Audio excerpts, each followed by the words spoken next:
அஸ்ஸலாமு அலைக்கும் வரஹ்மத்துல்லாஹி வபரகாத்துஹு. குர்ஆனை ஓத சில சட்டங்கள் இருக்கிறது. அந்த சட்டங்களையும் பின்பற்றி ஓதுவதுதான் தஜ்வீத் என்று சொல்லப்படும். குர்ஆனை அல்லாஹ் ஏவியபடி ஓதுபவருக்கு குர்ஆனை ஓதிய நன்மைகள் முழுமையாக கிடைக்கும். குர்ஆனின் எழுத்துக்களை சரியாக உச்சரித்தால் மட்டும் போதாது, சட்டங்களையும் சரியாக பின்பற்றி ஓதுவது கட்டாயம். அந்த வகையில் குர்ஆனை ஓதக்கூட சில சட்டங்களை உங்கள் முன்கூற விரும்புகிறேன். அந்த சட்டங்களை நம் அனைவருக்கும் மிகவும் பிரபலமான வசனங்களை கொண்டு எளிதில் விளக்கலாம். உதாரணமாக சூரா அஸ்ர் 2ஆம் வசனம், இன்னல் இன்சான லஃபீ குஸ்ர் என்று ஓதுவது தவறு. அதை இன்னல் இன்சான லஃபீ குஸ்ர் என்று ஓதுவதுதான் சரியான முறை.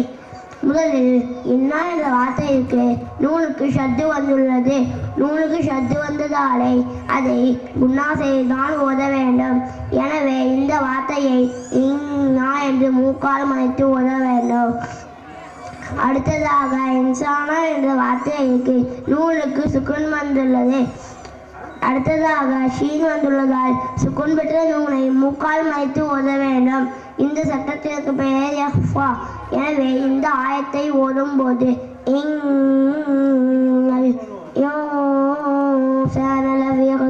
என்று ஓத வேண்டும்.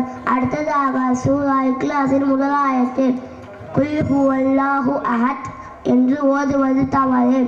அதை குல் ஹுவல்லாஹு அஹத் என்று ஓதுவதுதான் சரியான முறை. இதில் அல்லாஹ் என்ற வார்த்தைக்கு முன்னால் உள்ள வாவுக்கு சபர் வந்ததால் இந்த அல்லாஹ்வை வல்லியமாக உச்சரிக்க வேண்டும். அல்லாஹ் என்று சொல்லாமல் அல்லாஹ் என்று ஓத வேண்டும். அதே போல் அஹத் என்ற வார்த்தைக்கு தாலுக்கு சுக்குன் வந்ததால் அதை அஹத் என்று ஓதாமல் அஹத் என்று ஓத வேண்டும்.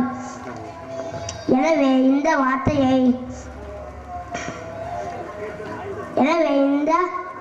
ஆயத்தை குல் ஹுவல்லாஹு அஹத் என்று ஓத வேண்டும். இதேபோல் குர்ஆனை ஓதுவதற்கு இன்னும் நிறைய சட்டங்கள் இருக்கிறது. அதையும் அறிந்து கொண்டு குர்ஆனை ஓதுங்கள்.